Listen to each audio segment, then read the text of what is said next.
Raya sa un tiki más de nos historia de Aruba.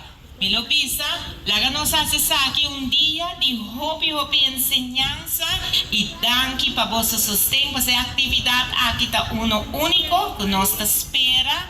Nos lo por mira, hopi dia mais de monumento guarda celebrar em grande, o Open Monumento dag aqui não portar éxito e para isso não por seguir. Nós estamos contentes de mirar assim na hopi família junto, canando ronde em Oranjestad. Nós iniciaram de 10 horas de manhã com grupo grande de gente já para fazer diferentes monumentos. Nós temos 3 edifícios a abrir, que está contando um tique na história, caminhando para o Wakpadem, um tique caminho que normalmente é nota 30 e assim nós estamos contentes cada um de nós atividade. Nós temos, por exemplo, aqui no Museu Histórico, tem spurtocht que vou por assim e vou por entregar na pós-cantor para ganhar prêmio.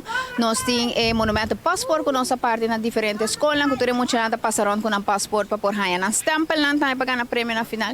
E assim, nós estamos diferentes monumentos, nós estamos mirando grupo grande de pessoas, fez hora que a porta na abre, tem fluxo que queda constantemente de gente que está visitando, então nós estamos sumamente contentos com o público aceitar o projeto e está visitando o monumento.